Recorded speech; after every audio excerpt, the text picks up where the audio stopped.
바사는 역사적으로 페르시아라는 나라를 말하죠. 페르시아 제국의 초대왕은 고레스, 역사적으로는 키루스라고 부릅니다.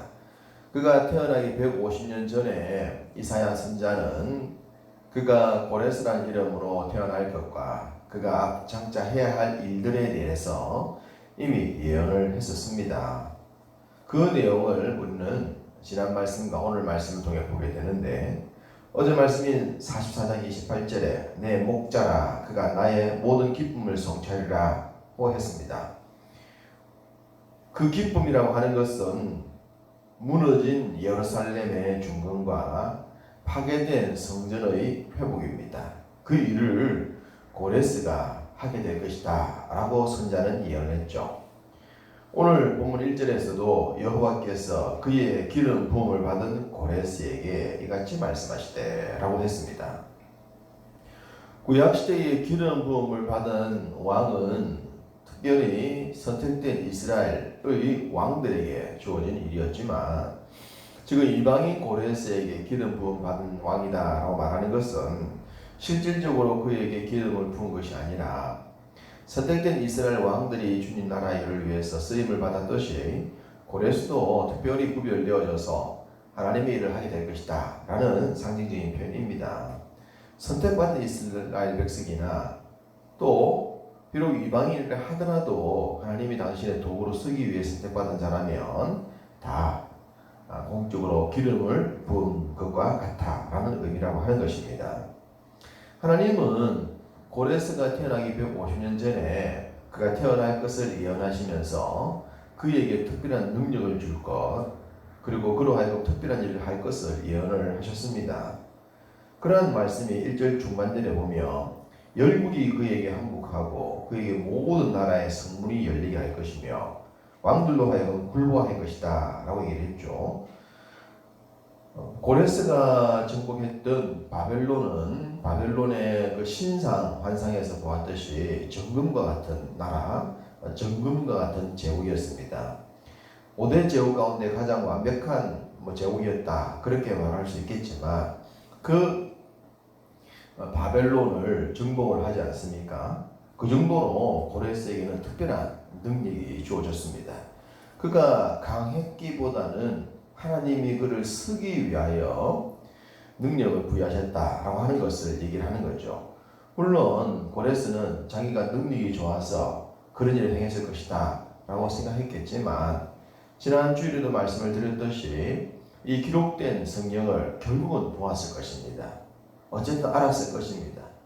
자기에 대한 이야기가 150년 전 이전부터 기록되어져 왔다는 것, 자기가 지금 정복하고 그 이후 끌어갈 나라에 대한 이야기를 그 이전부터 선지자들에 의해서 예언되어져 왔다는 사실들을 그는 알게 되어졌을 것이고, 그러한 사실을 알았을 때에 그는 우리와 같은 믿음이 있지는 않았다 하더라도 무시는 하지 못했을 것이고 아마 인정을 할 수밖에 없지 않았겠는가 생각되어집니다.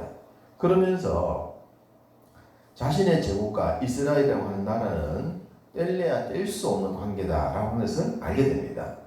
4절에 내가 나의 종 야곱, 나의 택한 자 이스라엘 곧 너를 위하여 내 이름을 불러 너는 나를 알지 못하였을지라도 내게 칭호를 주었노라 라고 말하면서 이스라엘 백성들을 위하여 고레스 자신에게 칭호를 주면서 힘을 주면서 이스라엘 백성들을 훈련을 시키고 새롭게 하는 일들에 쓰임을 받을 것이다 라는 말씀을 주고 있다고 하는 겁니다.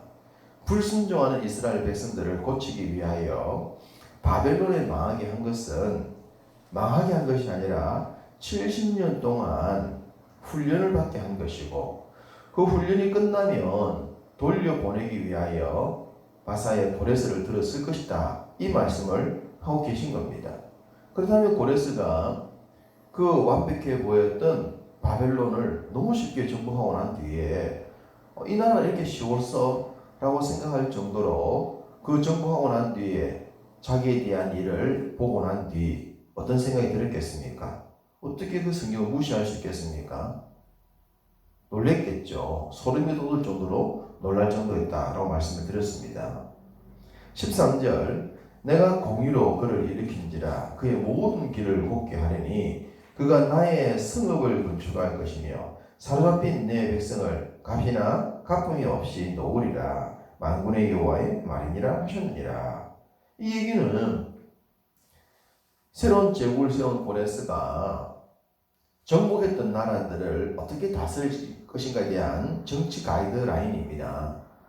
바벨론이 포로를 잡아와서 교육을 시키는 정책을 폈다면 그 다음 제국 고레스는 잡아온 포로들을 돌려보내고 돌려보는 땅에 무너진 것들을 회복시킨 이후에 그들로 하여금 경제적으로 잘 살아져서 끊어지지 않는 세금을 납부할 수 있는 새로운 정책을 펼 것이다 라는 미래적 예언이 있는데 결국 그에 의해서 포로기환이 일어나는 것이고 포로기환과 함께 성전 건축, 성벽 재건 이런 일들이 일어나고 있지 않습니까? 그런 일에 있어서 대가를 바라지 아니하고 회복시키고 난 뒤에 당연히 내야 될 세금을 납부하게 만드는 이런 정책, 이것이 될 것이다 라고 얘기를 하고 있는 겁니다. 그와 같은 일이 바로 자기에 의해서 이루어질 것이다 라고 하는 것을 고레스는 보게 되죠. 우리가 바둑이나 스포츠 경기나 어떤 일을 하고 난 뒤에 복귀라고 하는 것을 하지 않습니까? 어떻게 떴는가, 어디서 잘못했던가, 이 복귀라고 하는 겁니다. 복귀를 하면서 다음번에 할 때는 잘해야 되겠구나 이런 생각들을 하게 되죠. 고레스도 자기가 제국을 만들고 난 뒤에 바벨론을 이기고 난 뒤에 아마 어떻게 해서 내가 지금 여기까지 오게 되었는가 라고 하는 것을 생각해 보았을 것입니다. 그럴 때 자기가 이렇게 될 것에 대해서 이미 예언된 대로 됐다. 자기가 알든 알지 못하던 이스라엘의 신 여호와가 기록해 놓은 성경 말씀대로 자기의 삶이 이루어졌다 라고 하는 것을 봤을 때 그리고 장차 이렇게 될 것이다 라는 내용을 봤을 때 그대로 하고 싶었을까요? 거부하고 싶었을까요? 하고 싶었을 것입니다. 그렇게 되어졌을 것입니다. 너무 신기할 정도로 거부할 수 없고 부인할 수 없는 그 기록되어진 놀라운 행적에 대한 이야기. 근데 그것이 자기 삶에 나쁜 것이 아니라 좋은 것이죠. 자기 삶이 나타낸 결과들이 너무 좋은 거예요. 그리고 그런 제국 정책이 결코 나쁜 것이 아니었죠. 아수르가 세웠던 제국 정책이나 바벨론이 세웠던 제국 정책보다는 고레스가 행하는 귀한 정책과 그들의 땅을 회복시켜서 세금을 받아내는 정책은 사람들에게 굉장한 지지를 받게 했던 겁니다. 돌아가는 사람들이 얼마나 좋았겠습니까? 고레스를 얼마나 칭찬했겠습니까? 자신을 정복한 그 제국의 왕을 인정하기란 쉽지 않는데 오히려 인정을 받게 되어지는 그런 모습, 그러면서 자신을 누릴 것을 다 누리게 되어지는 그런 결과, 그것이 성경에 기록된 이야기이기 때문에 고레스는 이후에 일에 있어서도 성경이 예언된 대로 마치 하나님의 목자인 듯 기름 받은 종이 된 듯 그렇게 행하게 될 것이다 라고 생각되어집니다. 또한 14절에 보면 애굽의 소득, 구스의 무역, 스바의 장대한 자들이 내게 속하며 내게 굴복하면서 하나님이 내게 있다. 그 외에는 다른 하나님이 없다 라고 할 것을 했습니다. 물론 여기서 내게라고 해서 고레스를 의미하는데 고레스에게 열국의 왕들이 다 조공을 바치는 얘기를 합니다. 그러면서 당신에게 이스라엘의 신 여호와가 있다 그렇게 할 것이라 했는데 실질적으로 이방의 나라들이 이스라엘의 신이 내게 있다 그렇게 말했는지는 모르겠습니다. 모르지만 분명 이 열국들이 열왕들이 다 고레스에게 굴복했다는 거죠. 하나님께서 말씀하신 대로 전부 열왕들이 자기에게 조공을 바치고 인정하는 그런 일이 분명하게 이루어졌다고 하는 겁니다. 얼마나 신기하고 얼마나 놀랬겠는가. 하나님은 이렇게 이방 나라의 왕 고레스를 통하여 되어질 일, 그 일을 행하셨고 또 그렇게 될 것이라 말씀하셨습니다. 그렇다면 궁극적으로 하나님께서 이런 일들을 통해서 이루고 싶었던 핵심은 무엇인가? 선택받은 이스라엘 백성들에게 있습니다. 이스라엘 백성은 그들을 정신 차리게 하는 거죠. 봐라, 불신자인 믿지 않는 제국의 왕도 내가 기록한 말씀대로 되는 것을 보고 믿음이 없음에도 불구하고 그렇게 행한다면 너희들은 선택받는 백성이요 믿음 있는 백성이기 때문에 내 말, 기록된 말씀에 더더욱 순응해야 되는 것, 순종해야 되는 것, 믿어야 하는 것 당연한 거 아니냐. 그래야 이방의 왕도 하나님의 기적을 보듯이 너희들도 나의 기적을 보게 될 것이고 나의 도가 되어서 선한 역사의 도가 될 것이다. 이 말씀을 가르치고 있는 거죠. 궁극적으로 이스라엘 백성들을 가르치는 것입니다. 22절 땅끝의 모든 끝이여 내게로 돌이켜 구원을 받으라. 나는 하나님이라 다른 이가 없느니라. 기름 부음 받은 목자 마치 구원받은 하나님의 백성처럼 착하게 만들 정도로 하나님은 모든 이 땅에 있는 사람들을 나라들을 구원하기를 원하십니다. 이방인이든 땅끝에 있는 모든 어떤 나라든지 간에 다 구원을 받고 다 하나님의 품으로 들어오기를 원하시는 거죠. 이것이 인류 구원을 향한 하나님의 구원 계획이지 않겠습니까? 그러시면서 9절과 10절에는 토기장의 말씀을 주고 있습니다.